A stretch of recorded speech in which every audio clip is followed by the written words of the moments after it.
Hello, everyone. It is Tuesday night, so you should be sitting here with us talking about horror. Tonight, we are going to talk about, well, first of all, welcome back to the Horror Syndicate Discourse.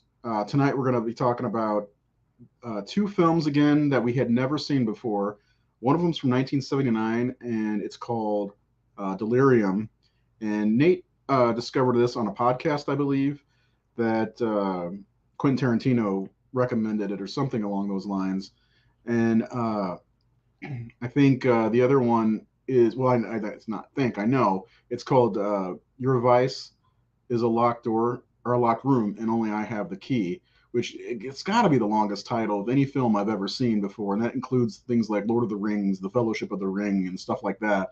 It's really long, and it wouldn't let me fit the whole title in the header for the episode. So hopefully, you see Your Vice, you know what it's talking about. But it stars Edwige Fenech, who I am absolutely in love with.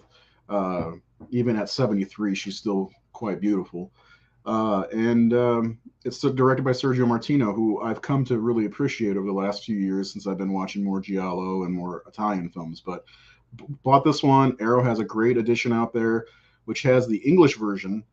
But the on Shutter you can watch it. It has it's all in Italian with subtitles, which is another good way to watch it. Which is I'm sure the way the guys watched it tonight. Speaking of the guys, they are here. We've got Seth Miller. How you doing, buddy? Hey, what's up? Not much, man. How you doing?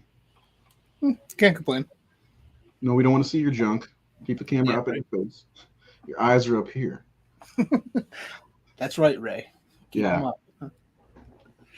Anyway, also Nathan Thomas Milner is with us, and Jared may join us later. Nate, how's it going? Doing good. Yeah. So before we get into the conversation on the movies, I just wanted to talk about real fast. There are two episodes of the 101 scariest horror movie moments of all time up on Shutter, and I'm very pleased so far. So check that out if you have Shutter. If you don't have Shutter, get Shutter because it's totally worth it. And Your Vice is a locker room, and only I have the keys on there. So anyway, boys, first of all, Nate, do you have any reviews on either of these? These movies are so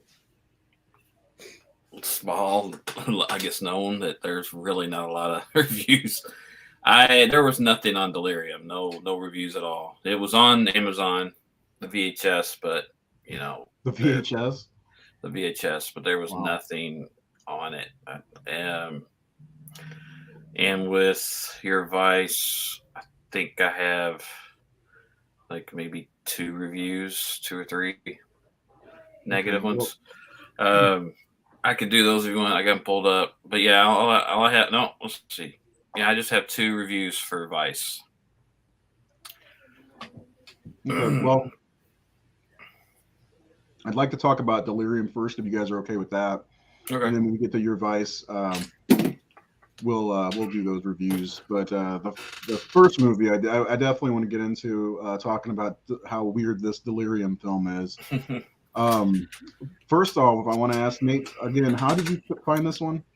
um, I've been watching Quentin Tarantino. As people know, started out working at a video store back in the '80s called Video Archives out in Los Angeles. And when they went out of like his one of his coworkers was Roger Avery, who helped like co-wrote Pulp Fiction. The Gold Watch segment was Roger Avery's credit.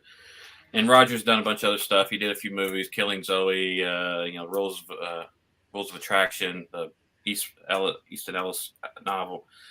Um, so when Video Archives went out of business, Quentin bought all of the VHS tapes. He bought the whole collection from the store, and Roger got all the laser discs.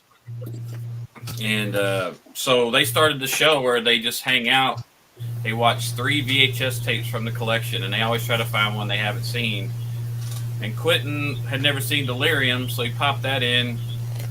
And after he watched it, he called Roger and said, "You got to watch this fucking movie."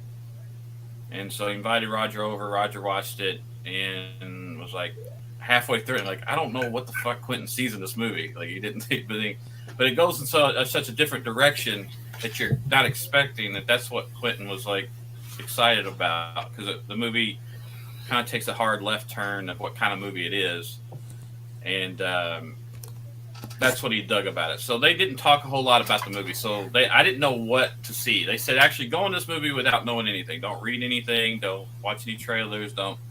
So I didn't. I just said as soon as he said that, I said, "Hey guys, have you all seen this?" And no one had seen it. And I said, "All right, don't look anything up. Let's add this to our double feature show and watch it because it was on YouTube." And yeah, so I went into it blind, and that's pretty much why. Because I just, if you get someone like Quentin and Roger Avery excited about a movie, and his one cool thing about that show, that podcast, is Roger's daughter also kind of moderates that show, and they'll ask her opinion after they've talked about it, and she loved it, and one cool thing she does on there. I'm sitting here promoting somebody else's podcast, but well, I'd like to listen to this. Or yeah, watch it's a great podcast. Where do you get it? Where do you see it? It's just on. You just look up Video Archives podcast, and you'll find it on like Stitcher and all that. It's free, okay. Comes on. It's got commercials, but Quentin and Roger do the commercials themselves. And, awesome. But the daughter, Roger's daughter, will say how she got her copy. She goes, "Oh, it's available here, it's available there," but she tries to get a VHS copy because they insist on watching the VHS copy. So they're not watching like some 35 millimeter print that Quentin has or anything like. They're watching the VHS that they rented out back in the 80s, and so she will try to find a VHS copy on eBay or whatever. And she'll say, "Well, I got it on eBay for $15, and then he'll say, "But Video Archives paid $69.95, because it's back in the '80s when they cost a shitload of money." And she has actually all the receipts of the movies they bought from Video Archives, so she's like able to find out what the store paid for it in like 1983 or whatever. 84. VHSs were very expensive back then. I remember trying to pre-order. I think it was Jason Goes to Hell at Saturday Matinee in my mall, and it was like $90. I'm like, what the fuck? Yeah, they were all about $100. And you go to the store like, where did it? So it's nice. I remember I was at Suncoast, and this guy wanted to order Halloween 6, and the girl's like, "Yeah, it's gonna be $99.99." It's like, what? Why? Back when we had to wait a year. Every time I think about that, like if I didn't see it in the theater, then I didn't see that movie in 1987. I saw it in 1988 because I didn't see it until it came on VHS or cable. Yeah, it took a year. Yeah, it was something about the licensing rights on VHSs. That's why you had to basically pay full retail value for it. Yeah. Never did though. I want to ask if Scott Montgomery's still out there. Have you seen Delirium from 1979? Because you've seen a lot of oddball movies that a lot of us haven't seen. Excuse me. Anyway, yeah, so that's how you got the whole idea for doing these shows, Nate, if I'm not mistaken, through that Quentin Tarantino last week. Well, it was that, and I started counting down all the horror movies I'd watched. So I was going through like every year, and I'm looking at all these movies like, God, I have not seen like 60% of the movies that came out in 1972. Or, I haven't seen. And I'm like, there's so many movies that I haven't seen, and I'm sure you guys haven't seen. So if I could find some gems that we were just too young, or this never came across our radar, or it's not streaming, or it's not out there, and or people don't talk about it, I want to check those out because we may be sitting on something like 10 Rillington Place, that kind of thing where like, holy shit, like wow. I mean, because we tried to stick to that rule, but Jared had seen one of the films we watched this week, but he liked it and he was like, "Yeah, I'm cool with it." So thank you, Jared, because I think all of us love this movie. I'm excited. I was like, I know Jared's seen this when you mentioned it. I'm like, I don't want to say anything because I want to talk about a giallo for sure, because we don't talk about Italian films almost ever, with the exception of the couple times Seth and I talked about demons. But yeah, like. When you brought that up, I was pretty excited knowing that Edwige Fenech is in it, and I had this weird long crush of this woman who was in movies 50 years ago, but whatever. And it was also kind of, so. and I was also kind of pitching it because I love dissecting movies I've seen a lot, but also like it's kind of like, well, Why don't we throw a left curve and find stuff we don't know anything about? Like we have no opinion on it all already, and I want to do that. No Because sometimes notions. because I've seen a lot. Sometimes you guys are seeing something for the first time that we were talking about, like Dark Knight of Scarecrow. Huh? Yeah, I'd love to talk about Dark Knight. That was my 850th horror movie I've seen now, by the way. Yeah. Anyway, yeah. Good movie. Check it out. It's a great movie. Yeah. Anyway, so I just did my top 10 from 81. And I think that would crack the list now, even though I've already published that article. It's got to be on the list. Yeah. So it's like, do I go redact the old list and do another one? But anyway, so I'd like to go around and get an idea of what everybody thought of Delirium. Jared, you get a chance to watch Delirium? Mm-hmm. Yeah, you did. You said you did. Yeah. Yeah. I got Severin's Blu-ray of Delirium. Mm-hmm. There's a Blu-ray out there. Oh yeah, it's pretty too. Oh, yeah, I saw a few reviewers talking about that one. Oh wow, I didn't know that even existed. Okay, wow, that's cool. It says on the back it's actually the worldwide disc premiere, so it's obviously the first time it's on disc in any form. So how long it's definitely about 3 weeks, just because probably when we first started talking about it, because it popped up a couple of times. I didn't even look for it. Severin had a clearance sale, and it popped up there too, and I was like, oh man, wasn't Nate just talking about this a couple of days ago? And yeah, that's probably when first started talking about this. So what did you think? I thought it was good. I was reading an article about this from another guy. I think he was even quoted on the back of this Blu-ray. He quoted the killer as saying he was a cracked out Seth MacFarlane. I felt the pacing was a little off. Like it felt kind of, I don't know, the tone kind of bounced back and forth a little bit too much. But I mean, obviously, I think that was the point they were going for. Mm-hmm. But then, in the end of the second act, spoiler alert, when the killer gets killed, you're like, okay, where the fuck are we going now with this? And it almost turns into a completely different movie. Yeah. We probably should tell them what the movie's about. Yeah. Go for it. I'm not as eloquent about describing movies as other people, so I'm not either. That's why I keep throwing up on my reviews. I mean, I can handle it, I guess. It's made in 1979. It's kind of a Quentin kind of kept referring it to a regional film, which is kind of like the kind of shit I make, where it's just like it was made in St. Louis, right.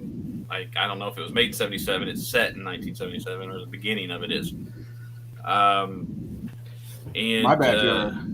I think part of the problem this movie, it's fun, it's worth watching, but it's not executed well. It's very amateur, and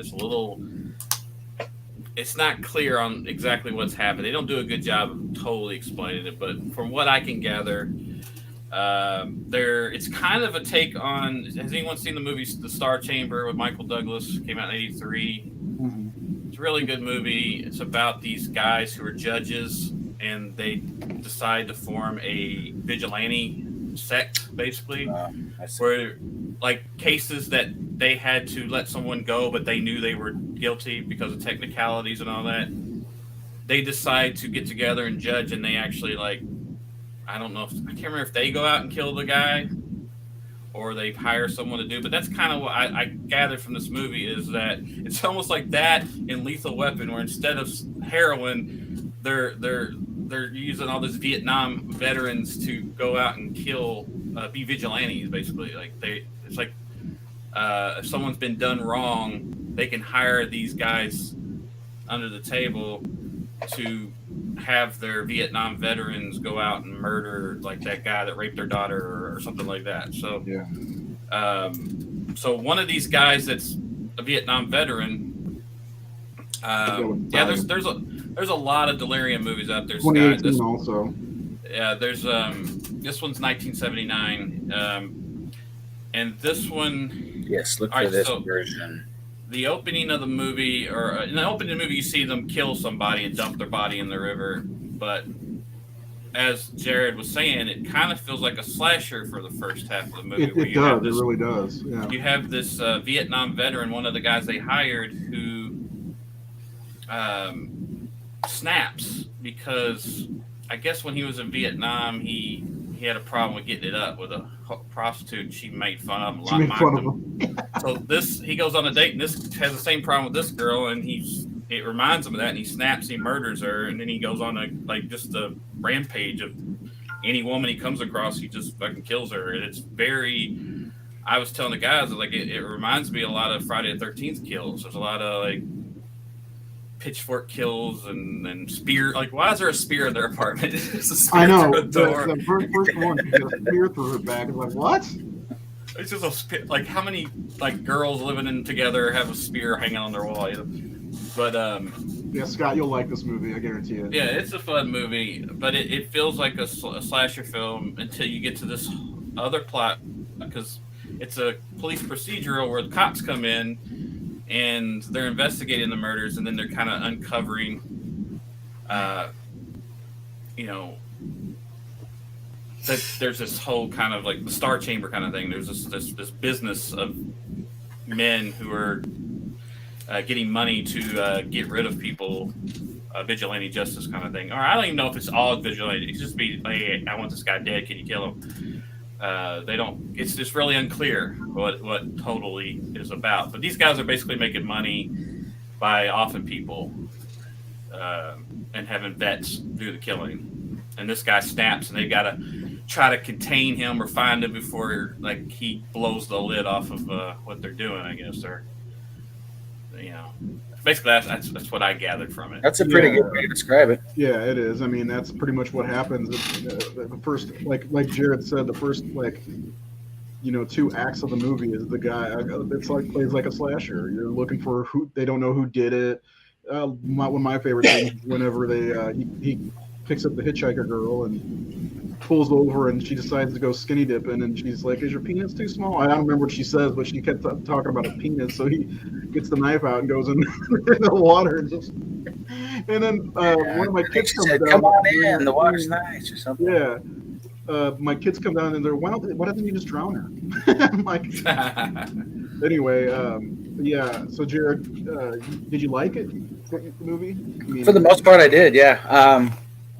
But like Nate was saying, it did feel very independent and very low quality in a lot of parts. The acting was god awful for a lot of them. It doesn't take away from what I think they were trying to get across in this film. It was touching on PTSD before that was a thing. Yeah. And, this whole like vigilante justice, trying to right all the wrongs that happen in this world. That was the message I also got. And I thought that kind of kept me involved watching it all the way through, I guess. I'm not going to lie, though, the first few, I don't know, I guess it'd probably be like the first act or two when it all had to do with Charlie. It reminded me a lot of Lustig's Maniac. It's very Lustig, but cheap Lustig. Yeah, Mm-hmm. Definitely. I got vibes of Maniac and Friday the 13th for some reason. And again, Star Chamber and all that. But yeah, and this was before. It's before Friday the 13th. Yeah. So it is kind of Halloween had been out, but I don't know if they started making this before Halloween. I think it came out like exactly 1 year after Halloween or something. Yeah, it was 79, wasn't it? Yeah. That's what it says, probably when it was released, yeah. But it really doesn't rip off Halloween. It's not really like Halloween. It's more of there was somebody pinned to a door, but with a spear. Yeah. Delirium did it better, I'm here to say. Don't say that. I love one of the things I love is the Vietnam flashbacks because it's obviously St. Louis. Oh God, those were terrible. It's not even St. Louis. It's like winter St. Louis. Like there's no leaves on the trees. Like this isn't a jungle. This isn't Vietnam. You know what? It's funny. Like remember how I told you? Like I wonder. You said they filmed in St. Louis. I wonder if I'll notice anything. And from some of the Vietnam scenes, there used to be an area just outside of St. Louis where there was like these old ruins from old buildings and highways and stuff like that, and roads and shit. I wonder if that's where they filmed that because it's like right outside the city. and it looked very familiar from. It's gone now, but like from way back when I was a kid, we'd pass by and see it on the highway, and because you saw like a concrete, like a thing for them to take cover behind. I'm like, that reminds me of that place that I always saw off the highway, but all the abandoned buildings and on the way to St. Louis. So I wonder, Anyway, they mentioned the Eads Bridge too, that's where that place is right off that bridge. So could be. Yeah, I mean they're keeping up with the geography of the city. I don't know who that is. The bald guy on the cover was great, especially the bald guy, man. It was odd. I think that guy was the effects artist. If I remember, I was watching something earlier. I like his last stand. Because sometimes, Oh yeah, Blaze of Glory. Very Blaze of Glory, and the movie just ends. Willem Dafoe and Platoon kind of. Yes, I made that comment yesterday. I mean, maybe people were influenced by this. Who knows? Oliver Stone was watching this. Yeah, Oliver Stone. Now Tarantino's going to make a war movie. Seth, what about you? What did you think of this one? When you didn't have to pause it every time your kids came in the room. Yeah. Yeah, I thought it was good. The thing for me, like the thing I wanted to mention was that this movie, I think, is like it's ripe for a remake. I don't know why they're remaking all these great movies like Elm Street and Halloween and all that, but what they should be doing is take a movie like this, which had a lot of potential. There's a lot of stuff like Jared pointed out with it deals with the PTSD of the Vietnam War and what war in general does to soldiers. Mm-hmm. Plus, it also tackled, the flaws in the judicial system. There was a point later on towards the end when the bald guy was getting ready to hang the main chick, and there was the one guy who was her boss who was kind of protesting it because she was innocent. So they do have. I really like the idea that there's like this like a little council of people who are kind of taking the law into their own hands, and they're doing it for moral reasons. And I think there's a lot of potential with what they did in this movie, where you have that group, and then they have their sort of hitman type guy who just goes off the rails, and that gets the police involved, stuff like that. There's so much potential with this movie for a good remake, because like Nate pointed out earlier, the execution, I mean, even Jared pointed this out too, as far as the pacing, the execution and the pacing weren't great. The acting wasn't great. The dialogue wasn't great, but there's so many really strong elements to this movie that can definitely be improved upon and made into a really great movie. Just don't call it fucking Delirium because there's 97 of them. Yeah. I totally agree with that. There is a good movie in there. Yeah, good material. I was gonna say I don't think the acting was bad, but there's characters in the movie that I really did enjoy. And yeah. Like they weren't like terrible acting. I mean, we've seen worse, in Silent Terror. I think a lot of it was just poor writing. And like they break the cops. Like they have they try to force a love story in there with the younger cop and the girl, the suspect or the witness, and it's just horrible writing. Like they're like, how are you doing today? I'm doing good. How was your day? Oh, I got to get to work. Yeah. Stuff like that. It's like that entire scene was not necessary at all. It's just awful. But then, like when she's sitting there, she goes, "Yeah, I was there, and he took a call, and the guy said." Oh, I better not. She says something like that, and then like 5 minutes later, she tells that same thing to the other cop, which is like a big no-no in writing. It's like you just said the same thing same exact information, which reminded me of Italian horror movies in a way. Yeah. So there's always that. But yeah, and you could tell. I mean, they're not professional actors. Which is really they're just locals. They're just local. St. Louis. Locals. St. Louis is best.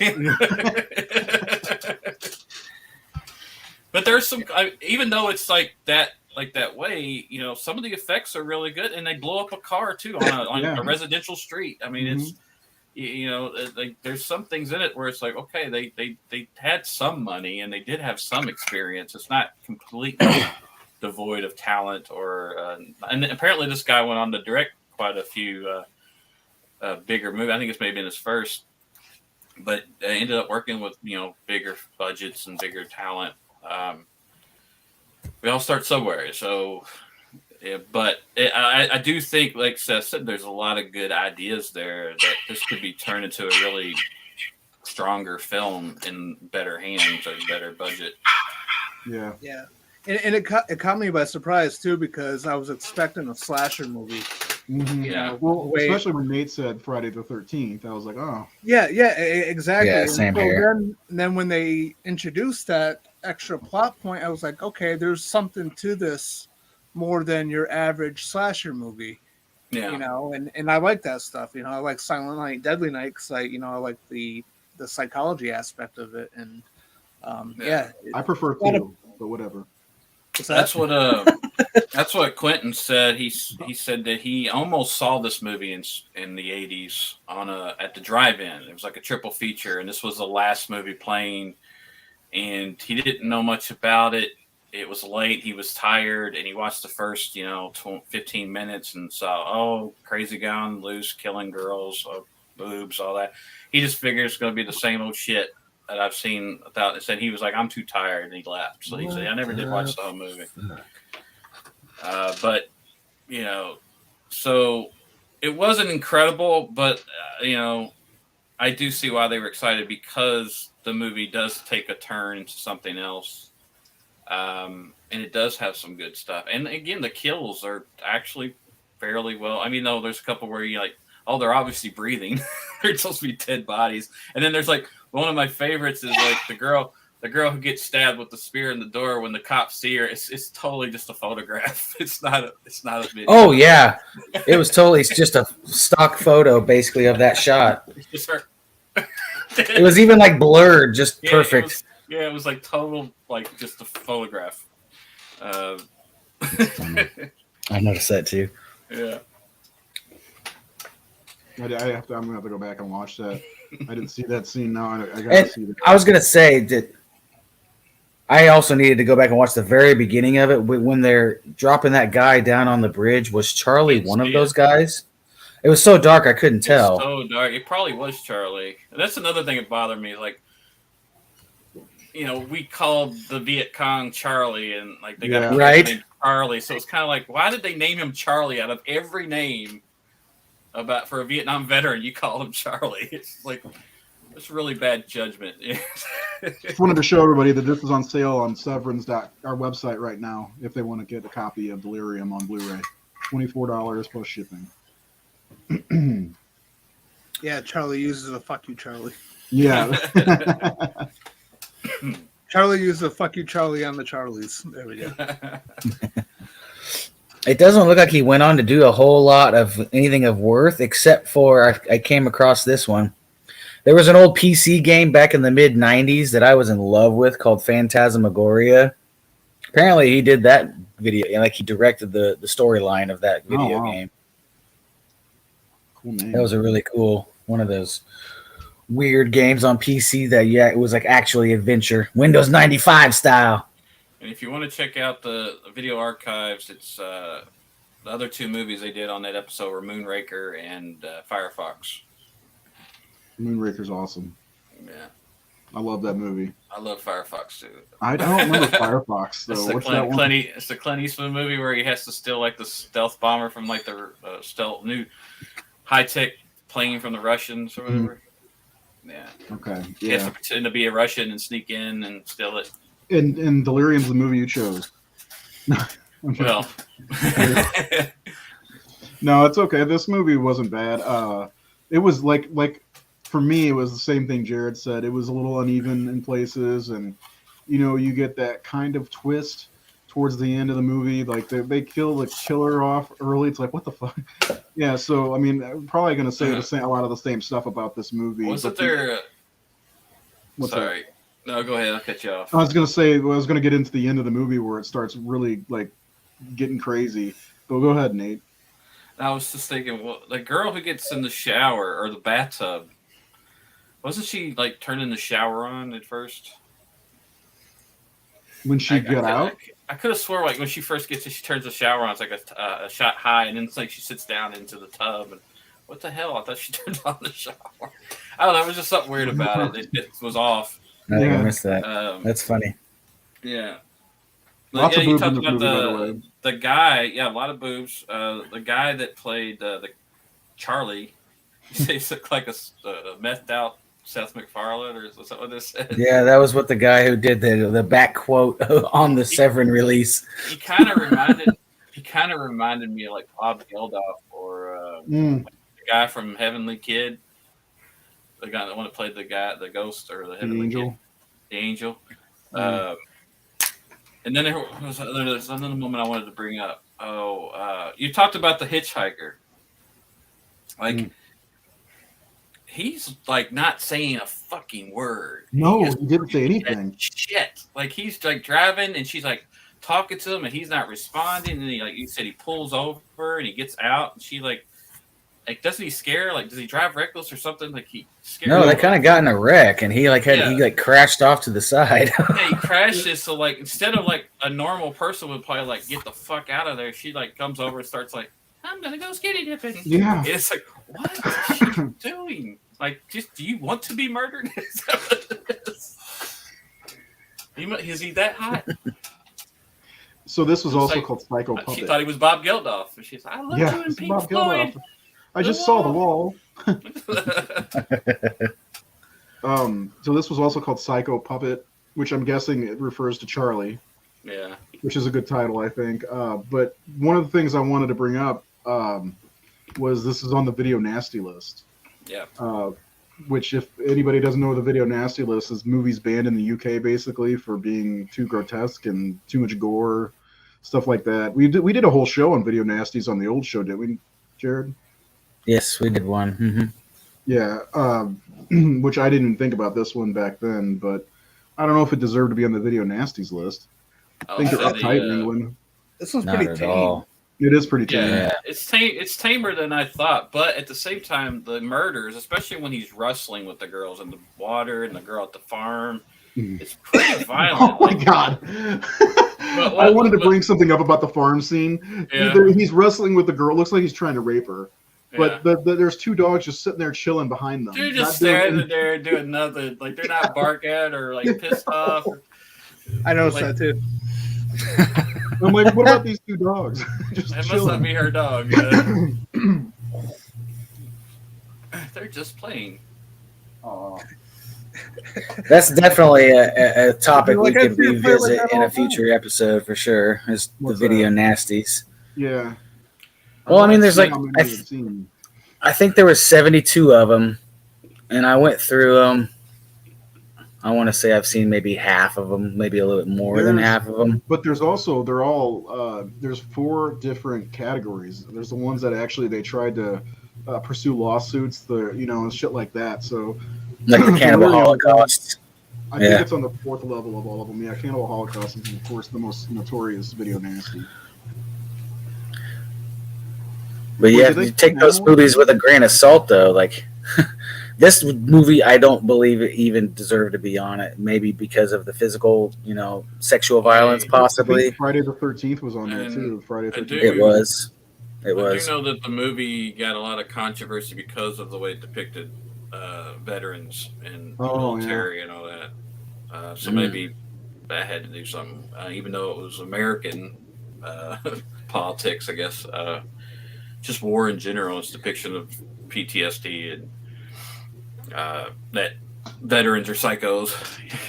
Basically, is what it's saying, really, because you got the guy leading he was starting to have flashbacks and going crazy at the end. So it doesn't paint veterans very well. Well, I mean, I kind of took it like sort of like First Blood, where yes, I had that same connection too. Wasn't necessarily saying that they're all a bunch of psycho killers, but that these people, untreated, bad things could happen. Because I mean, didn't that actually happen to a lot those soldiers who came back from. Well, yeah, back in the day, they just had a different word for it. You came home and you had shell shock. Shell shock. Yeah. Loud noises would make you flinch, like shell shock. Yeah. Or not being able to get it up. Go on a killing spree.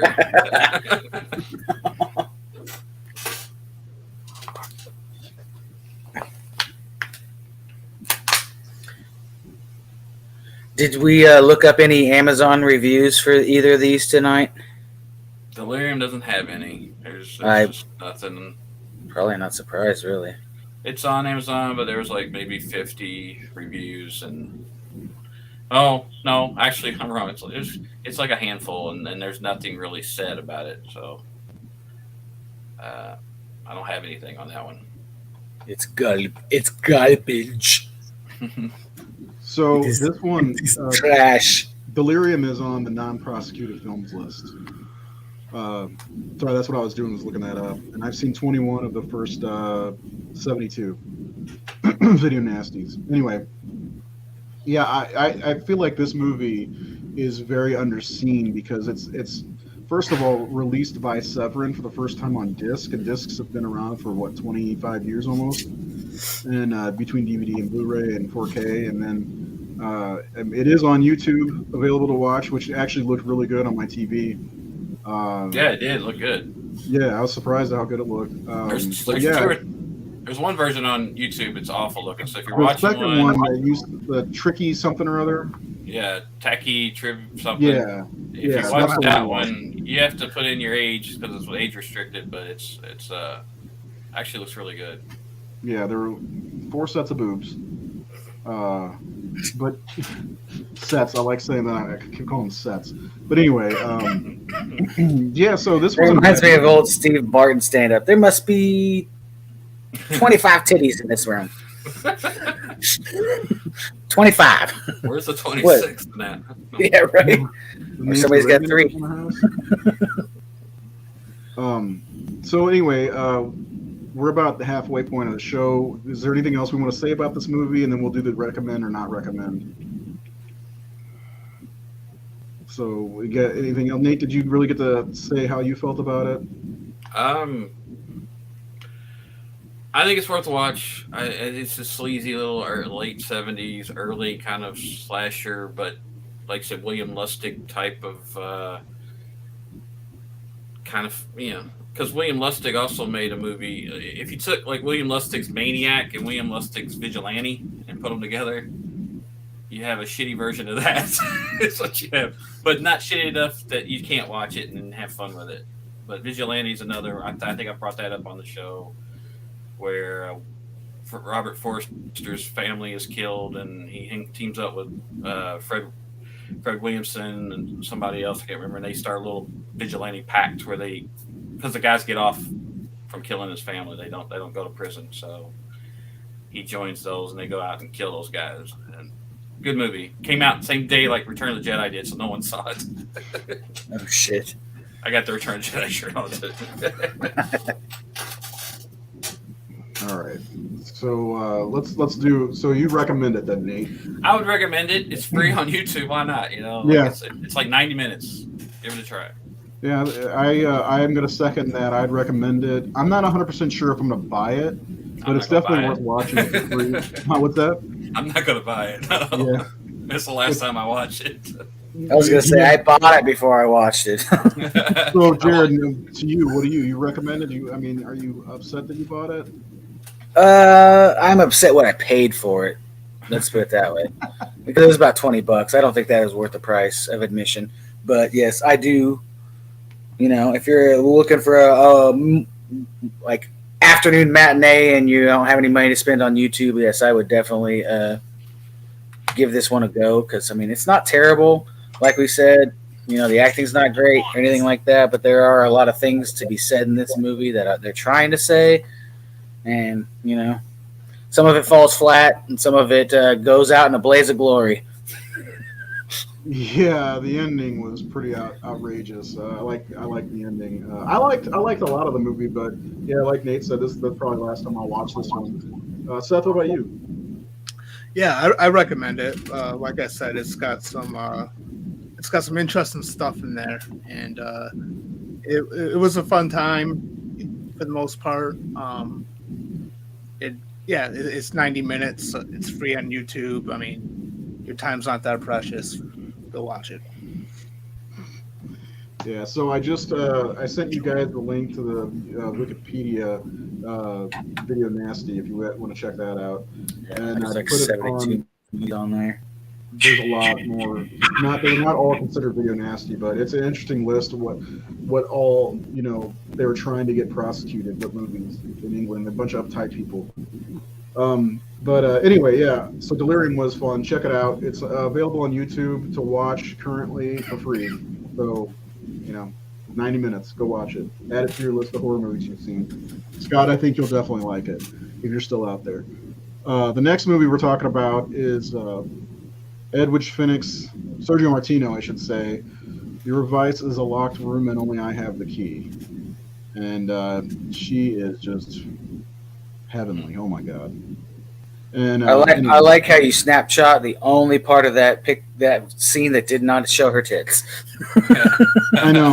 I got lucky. I mean, that was perfect. So anyway, Nate, you got some reviews for us real fast? Yeah, I think I got two. I put up a post last night that just praising how beautiful Edwige Fenech is on my Facebook. I love her. Alright, so 1 star. Cynthia Kirkpatrick. I knew it was trash within the first 5 minutes. Unnecessary perversion. Looks like a dirty old man wrote it. 3 stars. Kept my attention, but not much more. I watched it because I wanted to see a 1970s Italian film. There are some hippies, and a guy with white hair, and dirt bike racing, and a guy who browbeats his wife, and a little lesbian action. The Poe-influenced story almost makes sense. All of this doesn't fit together well, but I managed to watch all the way to the end. And that's all I got. I think. Okay. I want to make sure there's not a third one. It seemed like I had. That's it. Okay. Not a lot. This is a good movie. I like it a lot. Yeah, I liked it a lot. And it's not just because of Edwige Fenech. Sergio Martino is the director, and I love Sergio Martino, as I said at the top of the show. Did you know Edwige Fenech was actually married to his brother for a few years? Yeah, the producer. Luciano? Yeah, producer, yeah. This is a very odd movie based off of an Edgar Allan Poe story, The Black Cat. And the first time, because I watched it twice, the first time I watched it, I didn't get that. And, there's a black cat called Satan throughout the movie. Perfect name also. And the wife of this writer, who they live in this big ass castle like house, she hates the cat and the cat hates her because it was his mother's, and it's such a fucking weird movie. I wanted to ask you guys right off the top, what do you think about that little song and dance number at the party at the very beginning of the movie? It was so weird, wasn't it? Yeah, I mean, the guy was freaking out trying to get his wife to drink all the poor drinks together, and then this girl just starts fucking singing from the couch, and this one girl just gets on the table and starts dancing topless. It's like, what the fuck is going on here?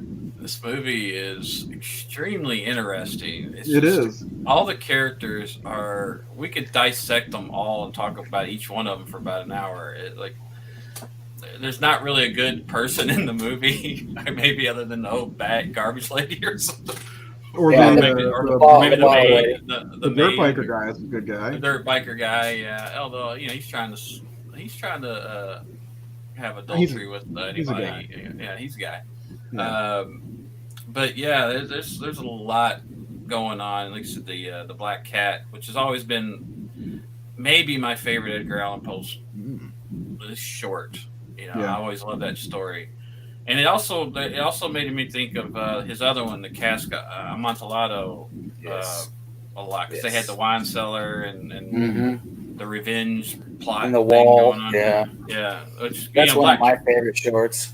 Yeah, Cask and Black Cat are kind of almost the same story with just a little bit of difference. Without, almost the same thing happens. Which I know Edgar Allan Poe's obsession with like premature burial was apparently because his mother he watched his mother die on stage every night playing Juliet and come back to life. So like it fucked him up as a kid apparently. So he has a lot of premature burial or buried alive stories. But yeah, I'm not going to talk about. I know all of us loved it, so you guys carry on with it. I want to hear from Seth. I want to hear from Seth about what you thought of it, because I know you said, like, right after you watched it, you were like, I need to own this movie. I'm like, hey, Arrow's got a perfect edition for you. Did you order it? I didn't order it yet, but I will. Yeah. I really enjoyed it. The first hour or so, I didn't really know what to think. It was kind of weird. Mm-hmm. But this is one of those movies. There's a lot of movies that have twists in them. Not everyone is very effective. What I love about this movie is that the twist that happens just at the beginning of the third act completely changes your whole perspective of everything that came before. Yeah. And that's what I loved about it. And the actress that played the wife, fantastic. Yeah, she was good. Fantastic. Everyone is really. There's not a weak performance at all in this film, man. Right, exactly. But like the first I don't know, 2/3 of the movie or whatever, like she's like this victim of this really shitty husband, and the cat's always taunting her and everything like that. And then when you find out, when it's revealed what's really going on, you're like, holy shit. It's like one of those movies. It's kind of like The Sixth Sense, where it's like I kind of want to watch it again, knowing how it turns up and look for all the clues. That's why I watched it again. Yeah, I watched it twice too. And you really don't even see some of those nuances for the most part. Well, exactly. And like take the cat for an example. I mean, you think the cat just being a cat, an asshole as they are, but like. It's more than that. It's because more than likely the cat was there when she killed the queen or whatever. You know what I mean? So, and it was the queen's cat. So it was like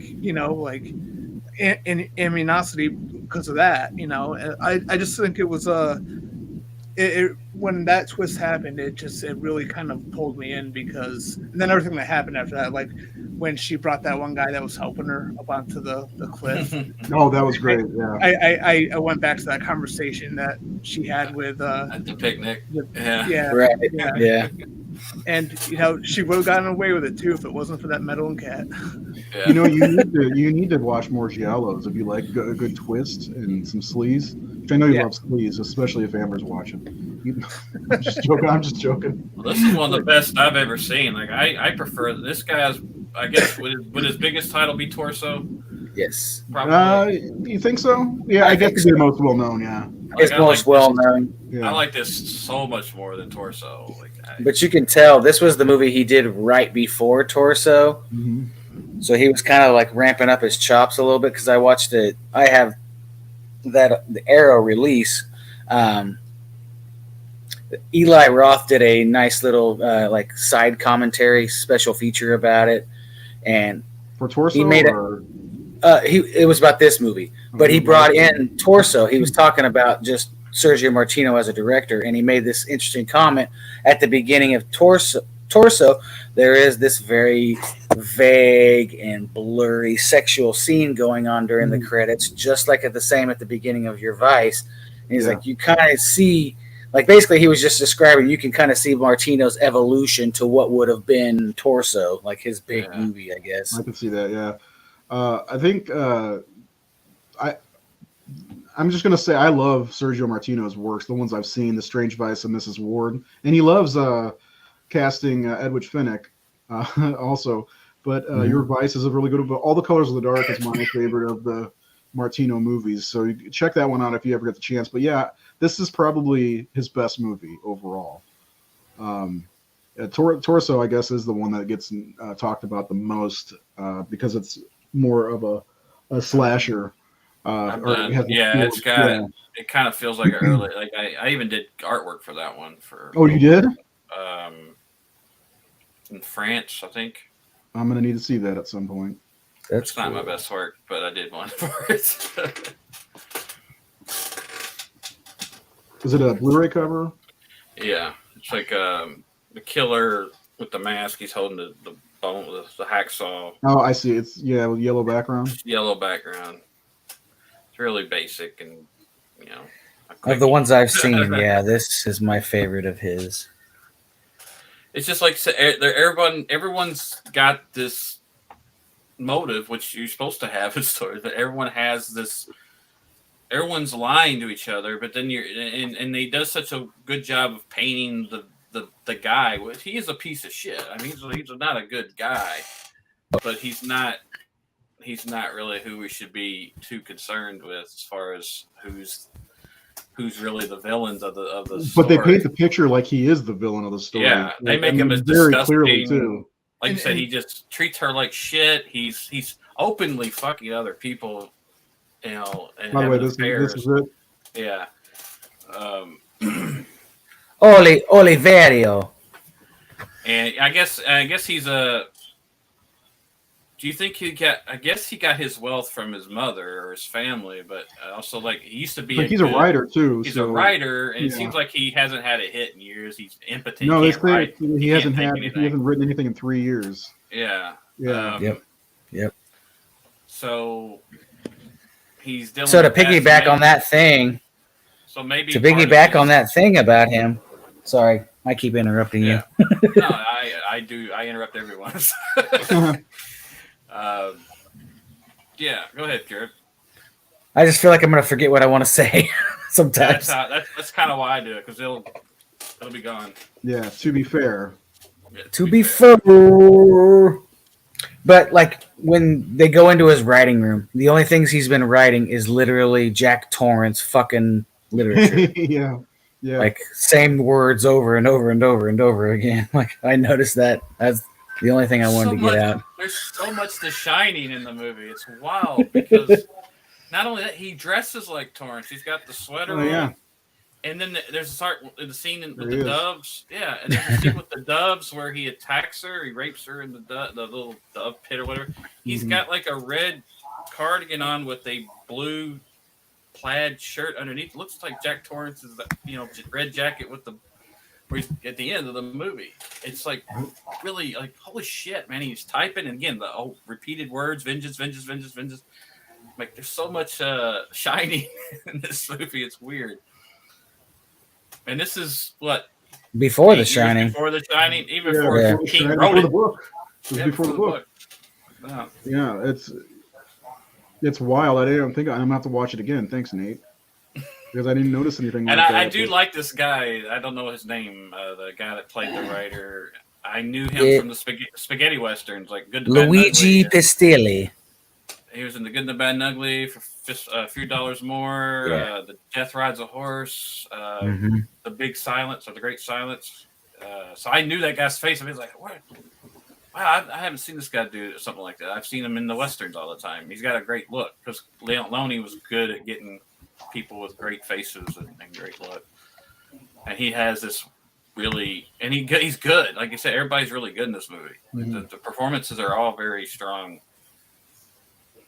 I was glad it was in Italian too. I was glad to hear their voices and not, some Aussies or something. I watched it in both. I watched the Italian version on Shudder because I was lazy that day. And then I got my Blu-ray out. I was like, I wonder if there's a English dubbed, and there is on the Blu-ray. So I watched both, which, whatever.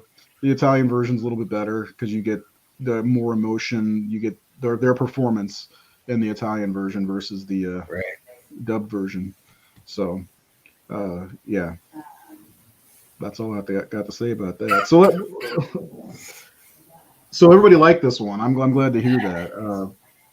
I was curious because Nate, I know you're not the biggest fan of Italian horror, but I think it's mostly the gore fests that you're not a big fan of. Is that right? Yeah, I'm not huge into the extreme violence, and not that I don't like that. I appreciate it. I can look at it, but a lot of it, I just kind of sometimes when that's the show, like I'd rather watch something like this. This is very well written, very well made.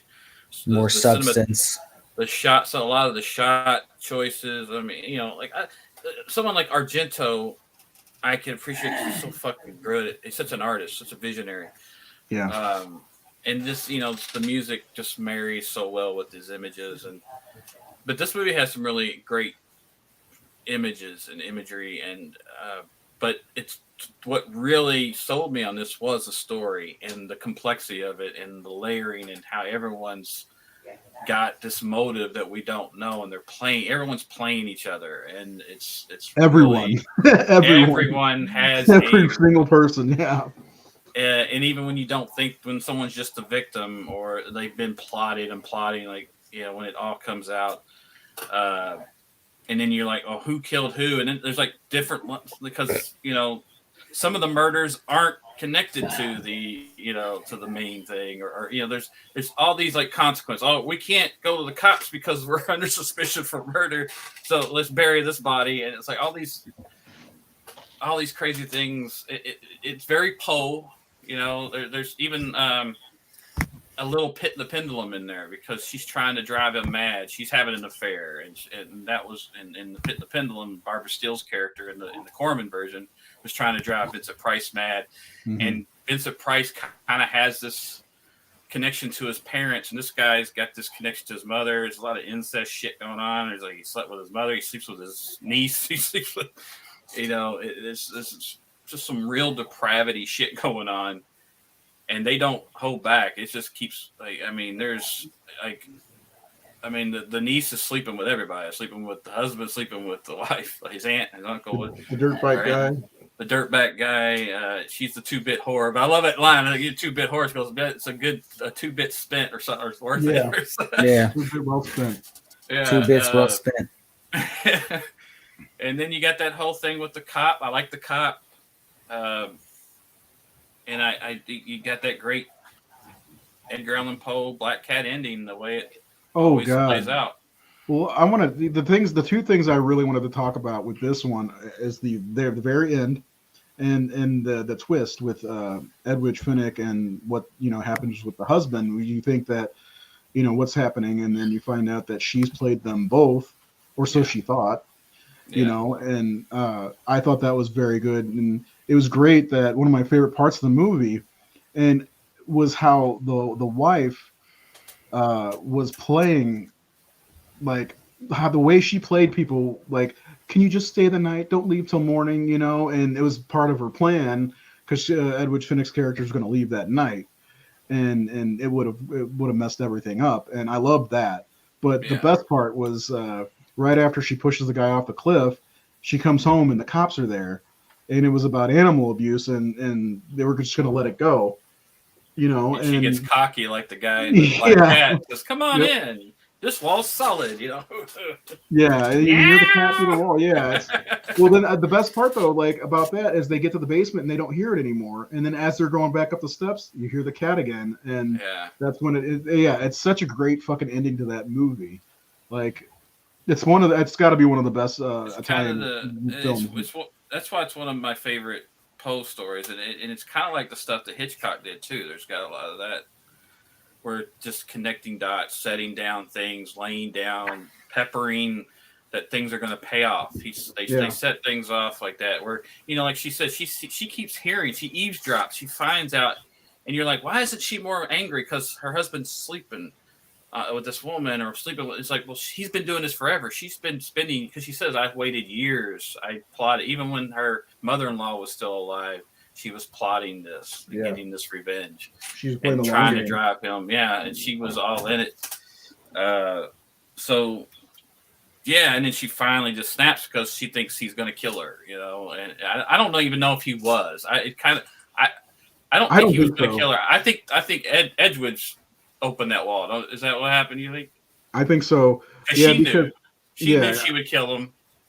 I think and that's something I do want to touch on when you guys are done. Go ahead. Yeah. No, finish what you were saying.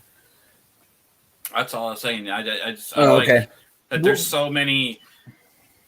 I mean, you do have to go back watch this a second time to really grip how many layers are going on and how much people have set up each other and have had these ulterior motives or played one another.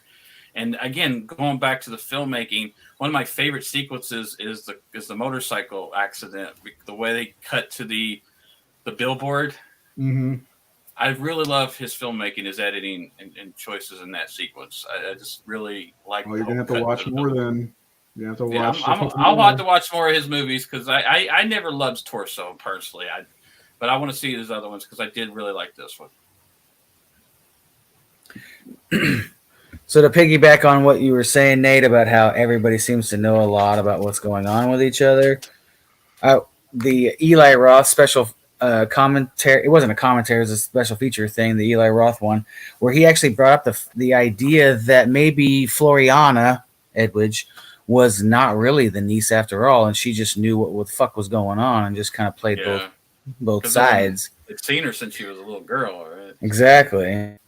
You know, I kind of had that thought too, kind of like Wes Craven's Summer of Fear, where the chick turned out to not actually be the niece, but she was posing as the niece. Because, like in this one too, they said they haven't seen her since she was a mouthy little kid. Yeah. So you know, that was the thing that crossed my mind as well. Yeah. This is another one of those movies where you can. At the same time, though, he was under the impression that it was his niece, so still a little creepy. It's gross for him. Yeah, Still gross. Same with cousin fucker and Who, me?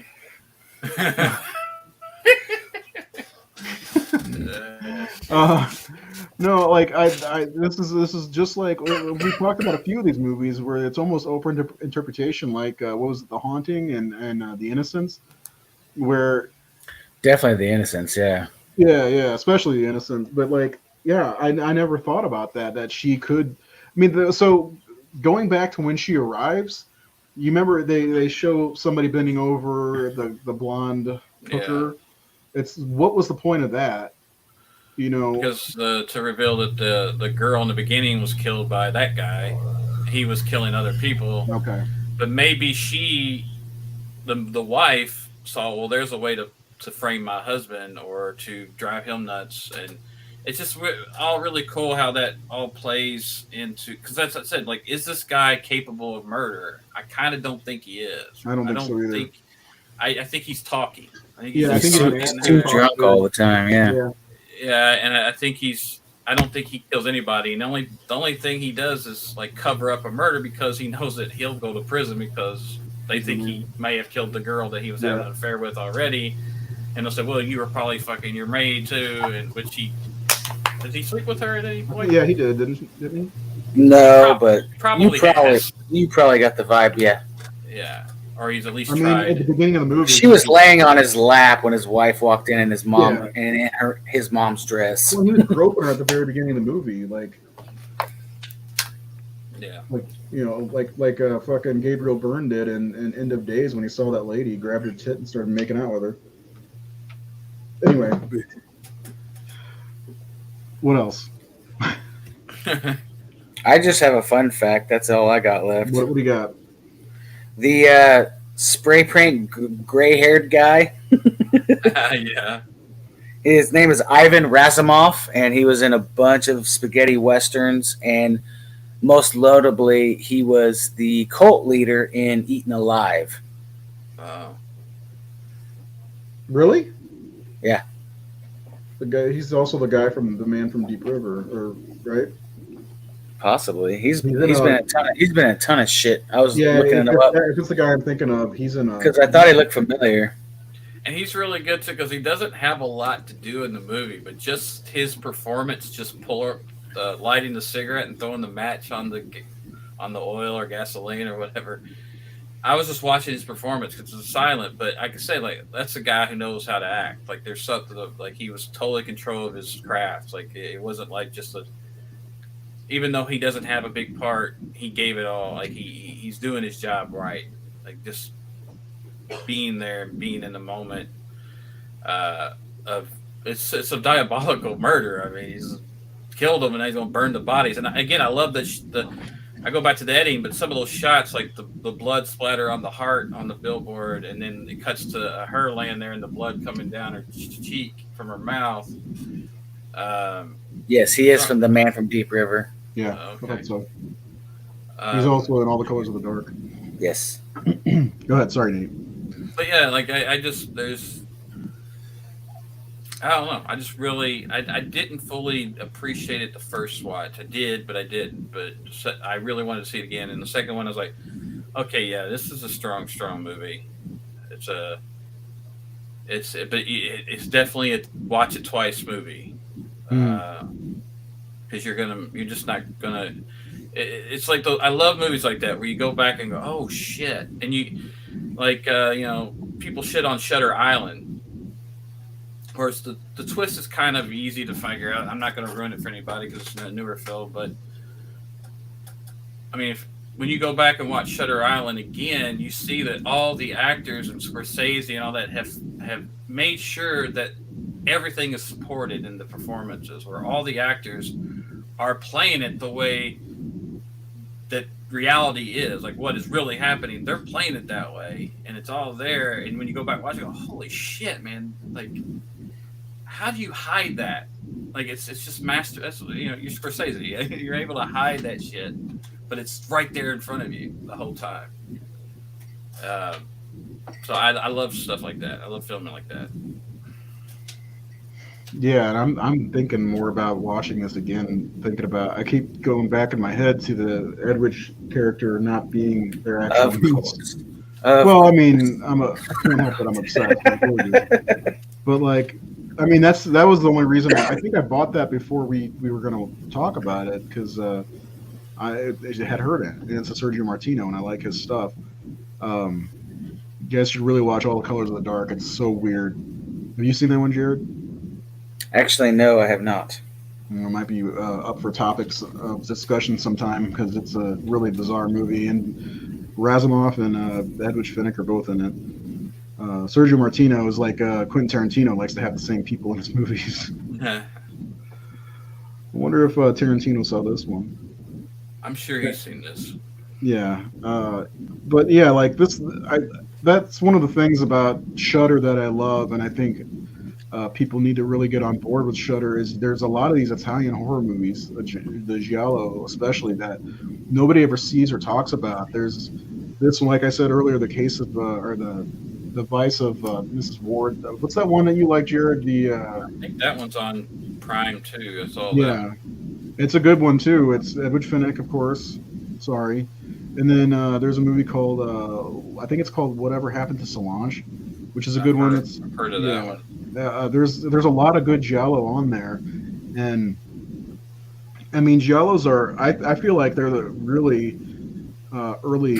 A lot of them, not all of them, but a lot of them are early slasher movies, because there's slasher, there's mystery, you don't know who the killer is, there's generally a twist in almost every one of them, like the Black Belly, the Tarantula, Blade in the Dark. There's a lot of them. It's usually, I mean, I think the dividing thing usually people put in there is giallo usually has the police procedural part of a lot of them, where that's not what slashers really are. They're more about the victims than the police. Although Halloween has Brackett and Loomis, which you could say are the officials.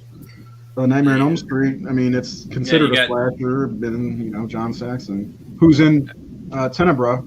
There's an Argento movie that you guys should check out. And Black Christmas, right? You need a copy of Black Christmas. Yeah, in Black Christmas too. Yeah. There's. I think this is a great giallo to start with too, with the longest title of all time, I think. What were you calling it, Seth? Something like This Vice is longest title ever or something like that. I don't know. I don't remember. I just know whatever it pissed off marquee guys that had to put those titles up. I know, right? When I was typing out a description of this episode, had to type that out every time. I was like, Jesus, this takes forever just to type out this one title. And like I said, I couldn't fit the whole thing in the title. So the long ass title. A lot of giallos have that, but. Anyway, I'm glad we got to talk about this one a little bit. It's a really good movie. I didn't realize it was based on a Poe short until Nate brought something up about it, which that was the other thing that kind of made me go back and watch it, because I didn't pick up on that at all, even though I've read that short. There's been a few giallo. Didn't Fulci do a Black Cat adaptation, and Dario Argento and The Two Evil Eyes with Harvey Keitel did the Black Cat, and that's actually really good adaptation. And then One of my favorites, of course, is I've been wanting to talk about the Roger Corman, Vincent Price Poe movies. They do it in that with Peter Lorre and Vincent Price. They do the Black Cat story in that. It's like an anthology. It's like 3 Poe stories in one, and Peter Lorre plays the drunk husband who hates the cat and goes. I don't know if you guys have seen it, but it's Peter Lorre's fucking wonderful in it, and like he's a drunk. And he's got a beautiful young wife, and he hates the cat. He's walking through town. And he goes to a wine tasting competition, right? So he's just an alcoholic. So he's just like, and Vincent Price is like this world-renowned wine taster guy. So Vincent is like drinking it, smelling it, and swishing around his mouth, does all that stuff, and Peter's like, "Yes, give me some more. Fill it up." And he's like, just gut takes it down. And Vincent Price is just appalled by it. It's like, "You've got to smell it. You've got it." And he's like, "You do your things your way, I do mine." Right? And he's like, and he invites him back to the house, and he Vincent Price and his wife are kind of flirting with each other. So you can go see where it's going to end. But they get buried in the wall together with the cat. Same story, but it's real fun. Yeah, are those available streaming anywhere? Some of them are. I've stumbled. Like I know the Haunted Mansion. I think the Haunted Mansion. I saw that a while back. Saw something. Like I have the DVDs, so I got them. But I saw the Haunted Mansion scrolling through stuff, and that one's actually based on a Lovecraft, the Charles Dexter Ward, I believe, that storyline. But they called it a Poe movie. The Haunted Palace was a Poe. But it's really a H.P. Lovecraft story. That Vincent Price plays a guy who inherits his uncle's mansion in this small town that's cursed by because the uncle had done all these atrocious experiments with monsters or whatever, and so the town people don't want him there, and he becomes kind of possessed by his uncle, who's a mad scientist. I think that's what it was. It's been a while since I saw it. It's not my favorite of the group because he did like 7 movies with Corman and Poe. But that one's the one. It's not actually Poe. It's Lovecraft. But that one's streaming somewhere. I've seen it. But you got the House of Usher. You got the Mask of the Red Death. Pit and the Pendulum. Tales of Terror. The Raven. The Raven's fun because it's got Jack Nicholson, young Jack Nicholson's got Boris Karloff, Peter Lorre, and Vincent Price playing 3 wizards competing with each other. It's kind of more of a comedy. And then the last one was The Tomb of Ligeia, which is like a really underrated one. It's really cool. A really cool story in that one. If we're going to talk about Vincent Price, there's really one movie that sticks out to me that I want to talk about. And you guys, well, not even a movie, really. I mean, you guys probably know what I'm talking about. I want to talk about Egghead. His performance from Batman. No, been hanging that one up. Yeah, The Fly is what I was going to say. I'd like to talk about The Fly at some point. Yeah. I always loved the House of Wax. We were the one he did in '53, and of course House on Haunted Hill and The Last Man on Earth. And one the horror fans really loved talking about is The Witchfinder General. I watched that this year for the first time. Or Conqueror Worm, which is other alternate title. I was going to say, I have Murders in the Rue Morgue, but I don't know if Vincent Price is in that one.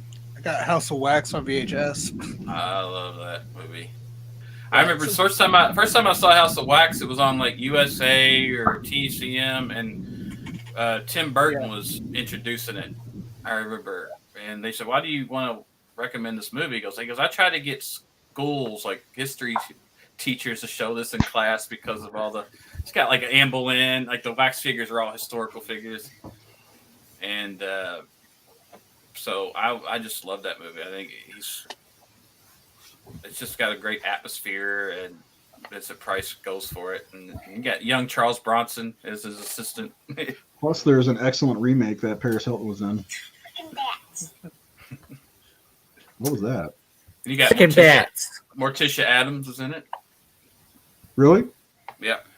I don't think I've ever seen that. I honestly have only seen a handful of Vincent Price movies. which is silly because again, St. Louis based. He's from St. Louis, so maybe I should see more. But we'll get to do some of those as long as we can find them to watch. If House of Wax is streaming, I highly recommend that one because it's just a great movie. I think I've seen House of Wax. I watched that was my VHS copy, so it's been a while. I'm afraid to even use my VCR at this point because it hasn't been used in eat our old tapes. 20 years. Yeah, I don't want to eat my tapes. You better bust out the oils. Yeah. And the little wire cleaners. Yeah. Get a VHS head cleaner, one of those things. There you go. Yeah. So your advice is a locked room, and only I have the key. Seth, recommend or do not recommend? Oh, I highly recommend it. I thought it was really good, and like I said earlier, like the first half of it, I wasn't really sure what to think, but there's so much going on. But then when it gets to a point where it just changes your whole perspective of everything that came before. Great performances help that. Mm-hmm. It's definitely good. It's definitely one I want to add to my collection. So do it. Yeah. Jared, recommend or not? I do not think you should waste your time in trying to find this movie and watch it. That's about it. Okay. Nate, I'm sure you recommend it as well. I recommend it. Again, if you got Shudder or Prime, whatever. I don't know if it's Shudder or Prime, but it's free on there. It's definitely on Shudder, yeah. It says VHS retro version. I don't know what that's supposed to be, but it looks great, sounds great, is great, great performances, very layered storytelling. Watch it twice. Speaking of looking great. And yeah, she is pretty. Yeah, she's pretty to look at. Yeah. Where and again, 4 sets of boobs. So gotta love that. All on the same actress. Yes. Yeah. Yeah. I think there's more than that. 4 sets. Yeah, there's the maid, the wife, Edwige, and there was the girl on the table. I'm gonna start being like Joe Bob. He does the drive-in totals at the beginning of the show. Oh yeah. So I'll just 4 breasts. Pigeon foo and yeah. There's cat foo, eyeball foo, pigeon. Yeah. That's one of those things we didn't talk about when the cat gets fucking eye gouged. Oh yeah, which is like from the book, the guy, because in the Poe story, he does stab that cat in the eye. He hates the fucking cat, and what happens is he's trying to kill the cat with an axe, just going crazy, and in his craziness, he accidentally hits his wife in the head with the axe and kills her. And so he doesn't mean to kill his wife. It's an accident, so he buries her in the wall and doesn't realize he's buried the cat in the wall. So it's definitely great. One of his great shorts. And Your Vice is definitely a great movie to watch. Yeah. Check it out. It's on Shudder. Absolute must, in my opinion. If you can't handle the subtitles, then buy a copy of it on Blu-ray and watch the dubbed version because it's there. Next week we are going to shift gears and talk about something that I'm surprised we haven't talked about. Carrie is coming up next week. Brian De Palma's film, Stephen King's story. I can't believe we haven't talked about this yet.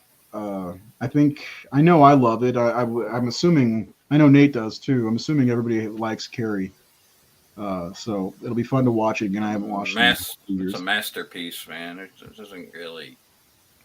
It's just, I don't know. Anybody who doesn't like that is I don't know.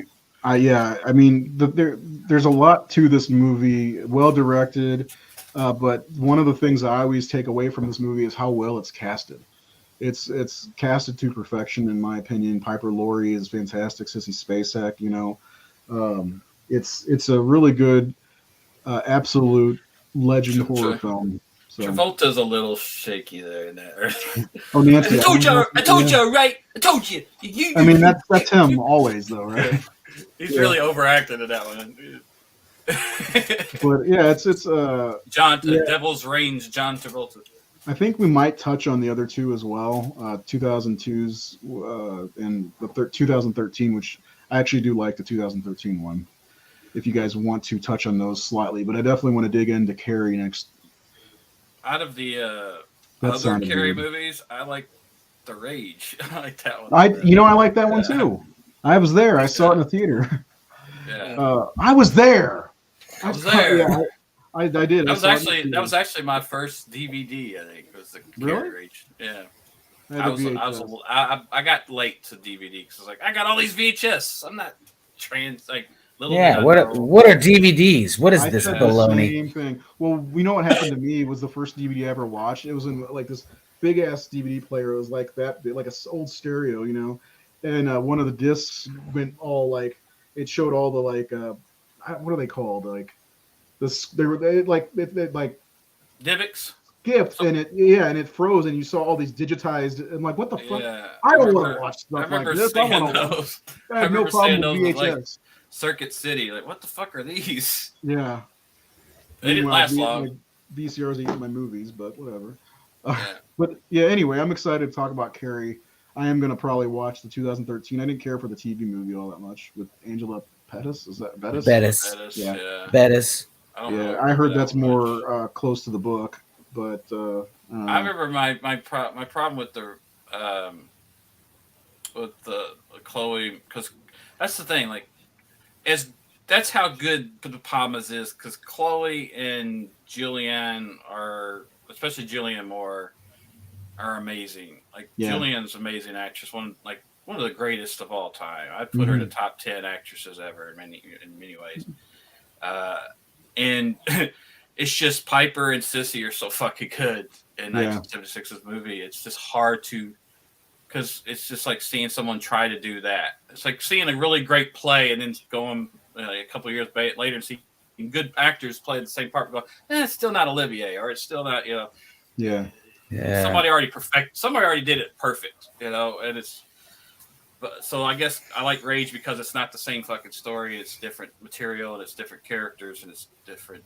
Whereas I'm seeing someone do something that was already done perfectly. Like somebody already played Bohemian Rhapsody perfectly. No one else should do that song. It's like, so that's how Carrie is to me. Like it's just. I agree. I totally agree with you. Plus, there's something about Sissy Spacek, and I don't mean her performance, but the way she looks ghost-like, and she's very skeletal looking in the movie, very thin, and her face is even very thin, like she's got a really small nose, and she definitely looks way creepier than Chloe Grace Moretz.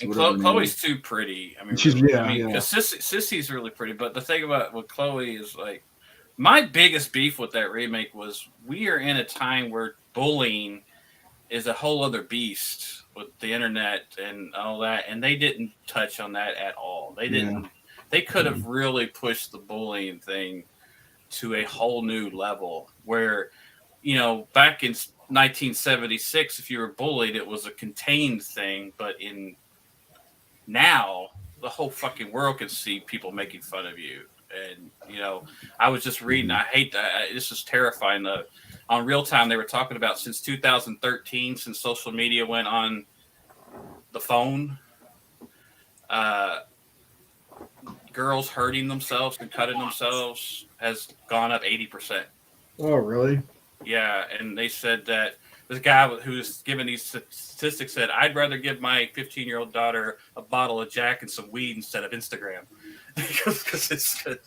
And I agree with him. It's just, that's what I thought that Carrie movie 2013 missed upon, was how different bullying is now than 1976, and I don't feel they pushed it far enough.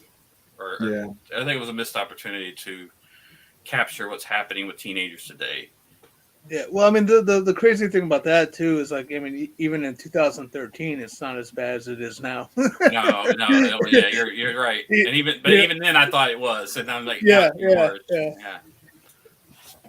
That was the beginning of it, really, and it has gotten far worse. We did a whole episode on being bullied about, being horror fans and being weird when we were growing up. A couple years ago, I guess we did.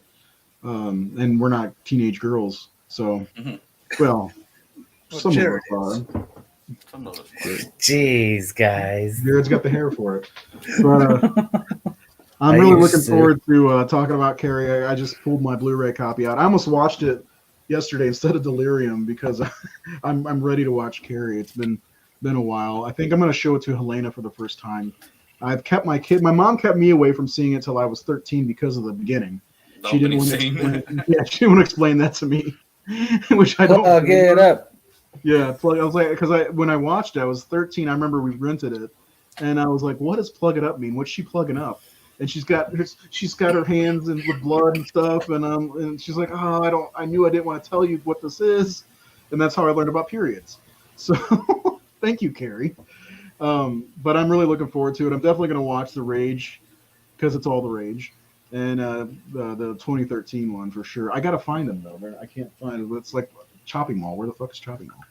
But anyway, that was our show. So join us next week as we talk about Carrie, Brian De Palma's 1976 film that is, like Nate said, a masterpiece. My birth year.